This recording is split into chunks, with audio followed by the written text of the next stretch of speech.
Hello and welcome to my workshop. So today we're going to be starting on a new build. This is going to be a Dodge M37 and we're going to be using an axial SCX10-2 as the base. We're going to be having an RC four-wheel drive leaf spring conversion kit, some RC four-wheel drive Interco tires, pit bull wheels, and a bunch of other goodies to make this thing get down the trail. Alright, so let's get started.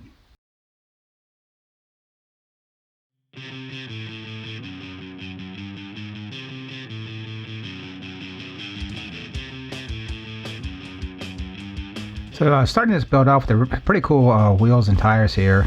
The pit bull wheels, and they're beadlocks. They're really nice, and these really scale RC four-wheel drive Interco IROC tires there. The going for a look that mimics the customer's actual one-to-one Dodge M37. So he has these exact same tires, and the wheels are pretty close to these, so they look like a pretty good match.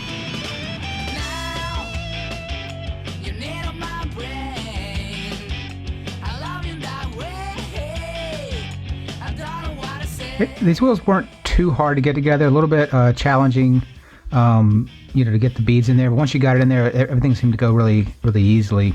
The big pain in the butt was these tiny screws. Oh my gosh, there were so many of them, and they're merely decorative. So what you end up getting is a little driver to put those in.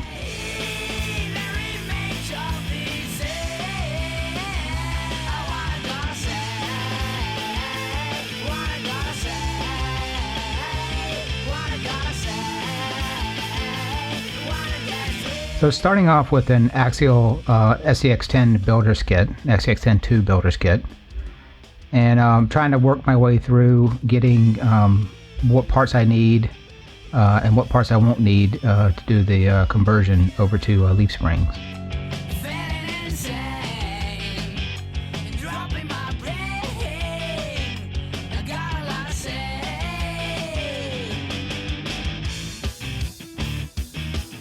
So the one thing I found out doing the RC four-wheel drive leaf spring conversion is that is set up for the old style multi-piece axle, and so the newer style axle, the one piece, won't work. So I ended up having to swap these cases around.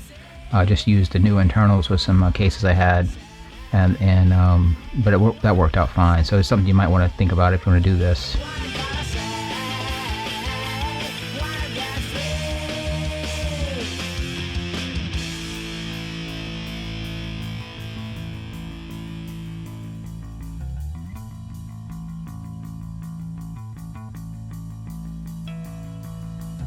So I don't need all the links, obviously, because it's going to have leaf springs, but you need the ones with steering and such, so I'm getting those things built out.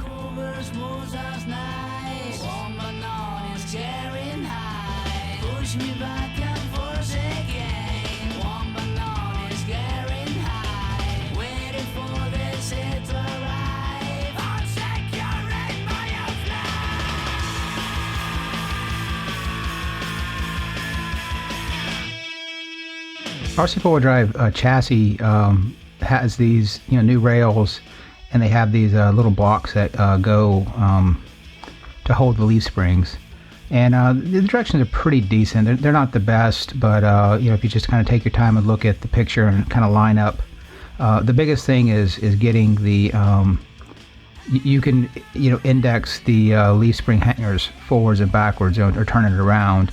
And so you just got to pay attention that I believe it's the smaller step is on the inside, larger steps on the outside.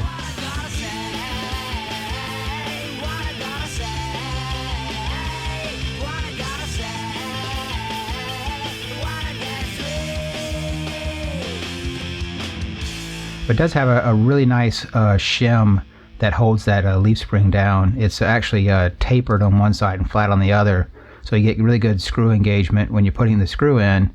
But the shim actually tapers really nicely with the leaf spring, and it's rounded. So that was a really nice touch there.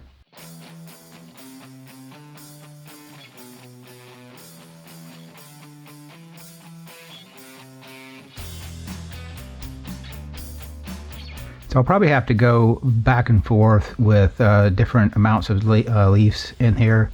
You know, you never really know exactly how it's going to sit and perform until you get all the weight on it. But you know, I got a good start for where I think it might be, and we just have to adjust it later.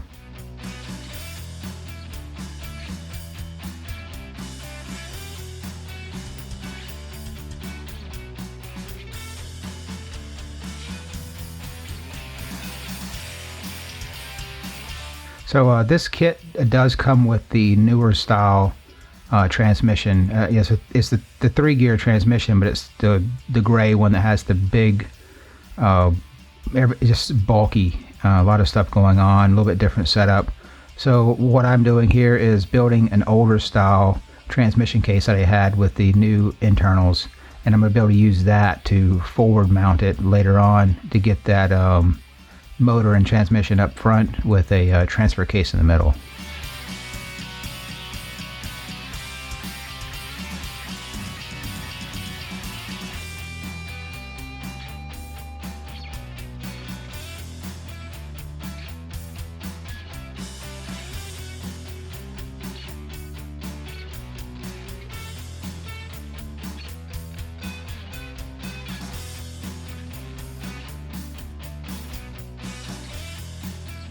So here's the transfer case. So using just an RC 4-wheel drive transfer case, and I just wanted to double check that it had lubrication. In the past I've seen these come in dry, but this one had the right amount of lubrication, so it's good to go. But they never Loctite their screws in, so that's the very frustrating part. All their aluminum parts, the screws are going to back out. So the first thing you always do is pull anything RC 4-wheel drive apart and Loctite all the screws. Okay, so making good progress on this.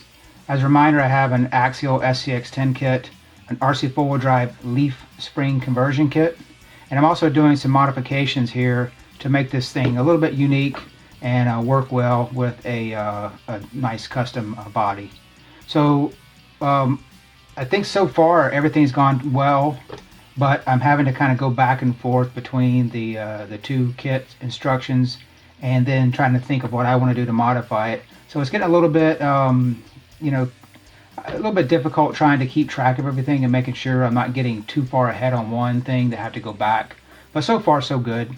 So what I have is the old three-gear transmission, and this is going to go with a little plate that I'll make that'll mount up to the side here.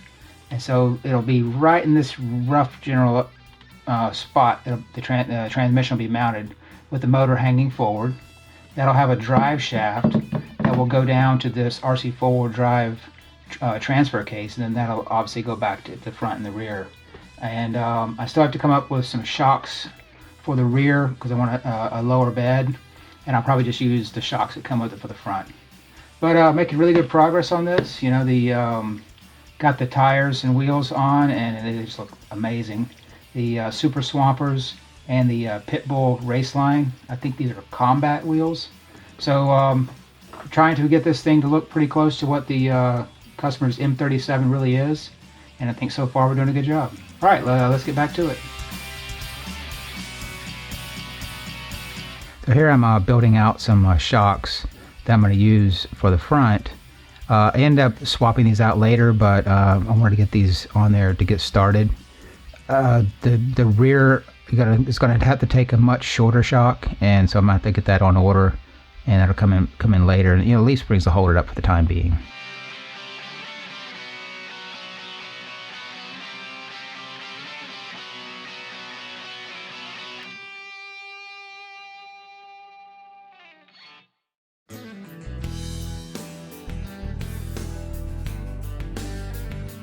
So for drive shafts, you just about can't beat these stock wall-bore drive shafts that Axial has. They're so easy to put together. They work really well. I haven't really seen too many of them fail, and so a really good drive shaft for you know, a stock.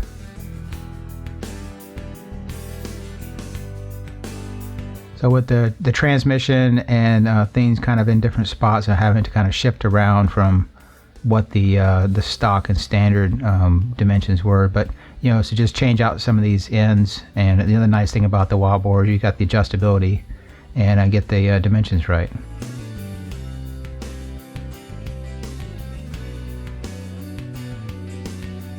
So in the front, the older SCX-102 had a two-piece servo and battery case.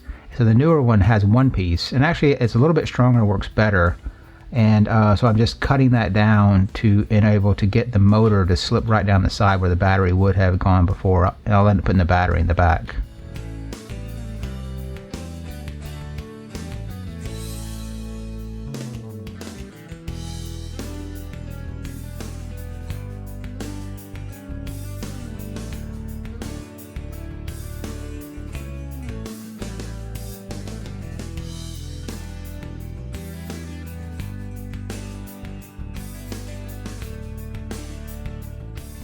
I'm getting pretty close to having the mechanical, chassis part of this build complete, and then I'll, start working on coming up with the design for the body. But what I've got so far is, the transfer case, the drive shafts, axles, the leaf spring kit. I have the servo mounted in the basically the cutoff section of the battery tray. Part of that, I guess, the new design is one piece. So it's a lot sturdier than what was there before, and that's be more than enough to hold that servo in place for what we have here. I've also added in a little more scale looking shocks. Now I will eventually cover these with probably some black vinyl or something just to kind of disguise the fact that there's giant shiny chrome, but I think they're going to look a lot better than the the axial ones anyway for the build we're going after. The rear will also have a similar shock to this, but much shorter, because I'm going to try to get as full of a depth bed as I can back here, and so that'll just attach down to the regular spot you would go on to for the shock and lower, and probably some little piece of metal or something bolted in here to make a really short standoff to mount it in the shock. I'm guessing probably 60 millimeters, not a whole lot of travel, but you don't really need a ton. The next thing I need to get to is mounting up this transmission. So this, as mentioned before, will go in roughly in this shape right here. I'm gonna have to do some trimming of this piece here. So what I have here is a design that is for a very simple little plate, and so basically you just cut out a plate about this thickness as this right here. I don't know what gauge that would be, but it's relatively thick for this scale of truck, and basically drill these holes. And what they'll do is they'll line up with holes in the chassis rail. I believe one goes to, maybe both go to this mount here. I have to look and see. And then you have holes that will go into the base of the transmission, and like I said, it'll hold it roughly in this spot right here. And once that's in place, the motor will just slide right into this section right here, and you'll have a drive shaft to come down and spin the transfer case.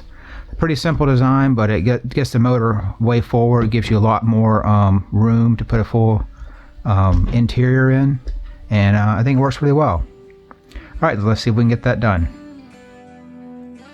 So just punching out the holes in this sheet of metal to line up with the little plate that I have there.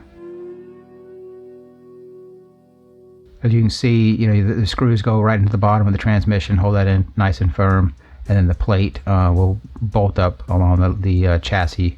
You have to do a little bit of clearancing on the chassis for the screws, but it's really not too bad.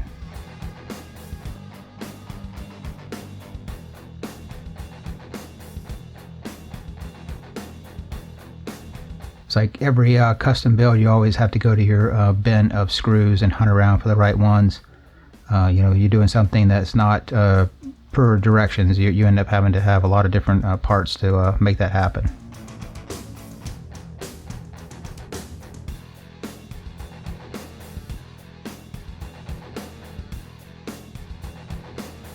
So you can see the motor is forward, and it does give the weight out over the front tires. It's a little high for a motor, but it does really give you a lot of good clearance for interior. And I found that it's not, generally not too tippy. It's, it'd be greater if it was a little bit lower, but I think for what this ended up being, it's a pretty good mod for this.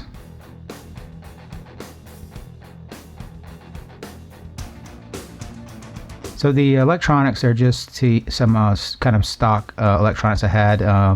Holmes Hobby can motor. It's actually a pretty nice motor there. An Axial AE5 and just a tactic servo. So nothing special, but it'll be perfectly fine for what what the owner's looking for.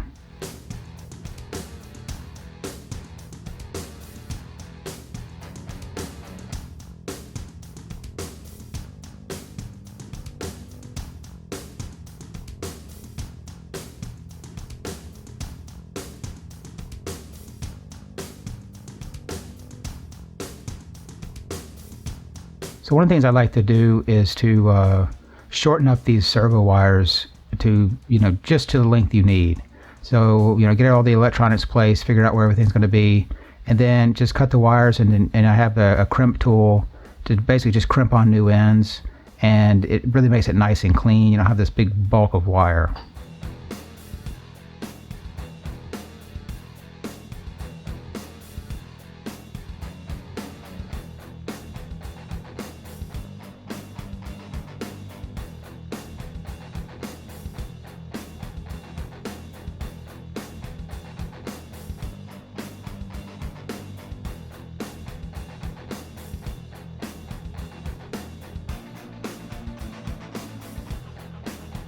So after I went back and started looking at the scale of the truck, going back and forth with the owner, and looking at what his truck has and the amount of tire poke he has and everything, to get the thing scaled right with the axles and the wheels and tires we had, I ended up having to add about 1 inch to the end of the chassis.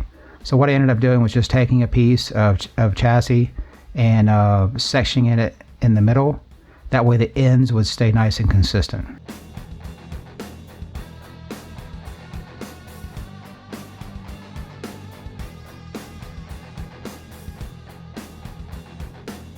They're doing kind of a test and getting all the electronics kind of shoved into place. And the nice thing about it is able to get all electronics right up front and tucked up high. And so if you do go through some water or something, you really shouldn't have to worry about too much.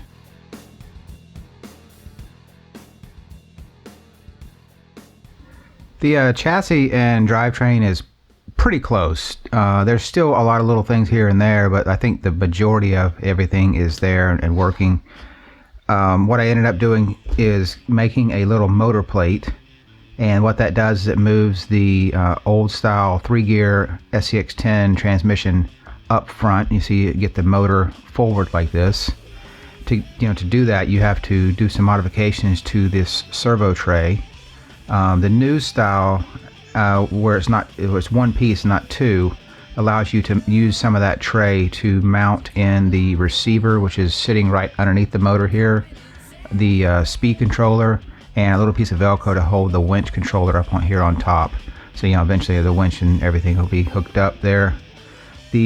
What I have to finish up here is the battery wire. I ran out of power wire to run the battery wires to the back, which is where I'm going to place, in between these two frame rails, a battery box. And the idea is that I'll have an access panel in the bed to get to this battery box. The chassis rails in the back, it may be kind of hard to see, and that's kind of the idea here, is have been extended. And what I ended up doing is I wanted to keep the back part of this consistent with this little small hole and knot that was very precisely drilled. So what I ended up doing was sectioning in a piece here. And I did that with I think it was a Vitera chassis rail. Just cut a chunk out, added a backer piece, silver soldered that back together, and it essentially moves this whole chassis back about 25 millimeters. And that will give me the exact scale I need for this Dodge M37 to match up with what he's wanting, with a slight poke of these tires out in the fenders, and everything will be proportionate. So a lot of good progress. I still have to, like I said, make the battery box and get the battery wires and a couple little things here and there, but let's get to that. So as mentioned, electronics in the front, transmission, motor in the front, transfer case. So the only place left for a battery is in the rear. And the nice thing about this is with the leaf springs, you don't have any kind of links in the way. So you have a huge clearance right down the center of the chassis in the back. So I'm building a little box to hold the battery, and it's going to slip down in between the chassis rails, and it'll basically, when the rear end cycles, the top of the rear axle will just be right up underneath the battery box.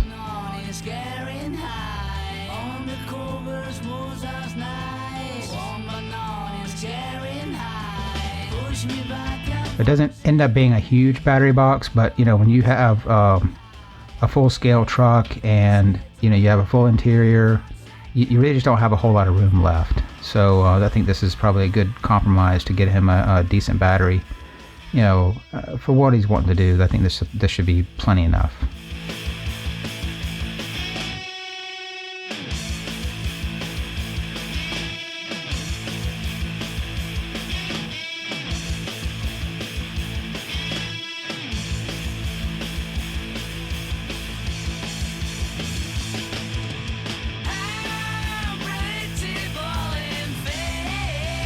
So the other nice thing about this battery box is it's going to act as a strengthening brace in the rear. So basically I'll just end up adding some thicker styrene to the edge of this that I'll be able to screw into, and when you get that thing tightened and clamped down onto the chassis, it'll keep it from racking, it'll keep the chassis strong in the back. And it's got this box that's it is, even though it's styrene plastic, it's still plenty strong enough to do what that needs to be done back there.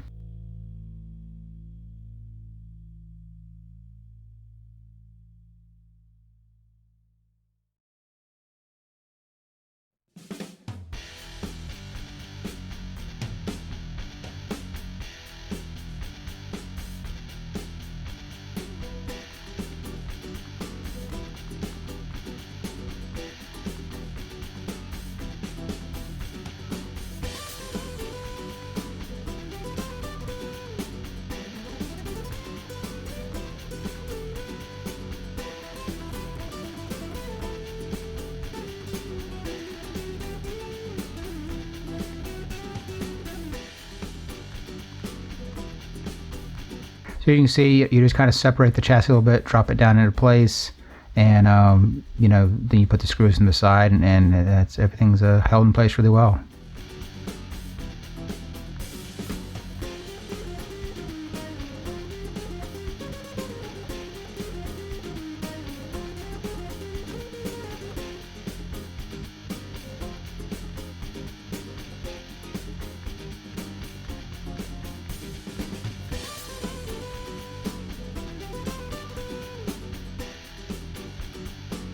So what I'll do is I'll have the bed come down and basically touch right off the top of that box, and that'll be a good spot for that.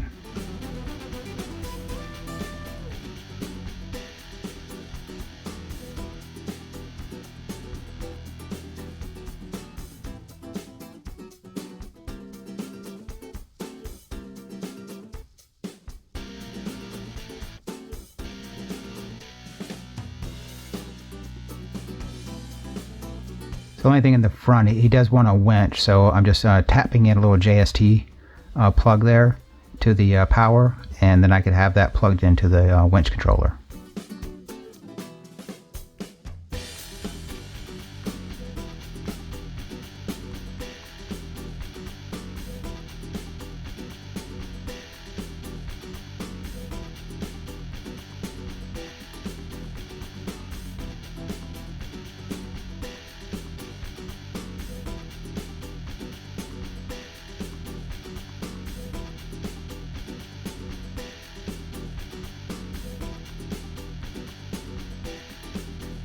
Not a whole lot of electronics on this build. It's pretty quick to get this done.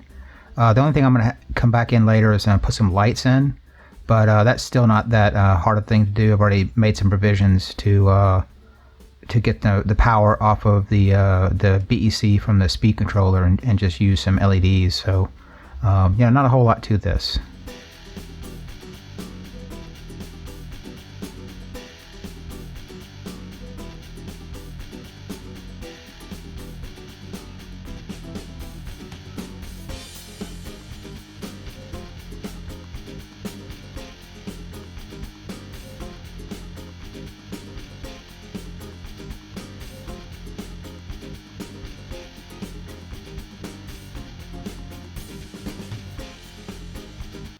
I feel like I'm at a good stopping point for this right now. We have pretty much the chassis, drivetrain, everything is functioning, working. There's still a couple of things I need to sort out, like shocks in the rear, but I'm just waiting on those in the post. I have all the electronics tucked up front. The transmission is forward mounted, transfer case, drive shafts. Got the leaf spring kit on here. Have a battery box in the rear. And the idea is that the the bed will come right down to this with an access panel through the bed to get to the battery. So that should be pretty nice. And I think the next steps would be to get the start the body and get that thing going on there. There's probably gonna be a lot more to this. It's gonna be a full build with bumpers and lights and everything. But next step is to get to the body. So looking forward to getting to that. Until then, we'll see you in the rocks.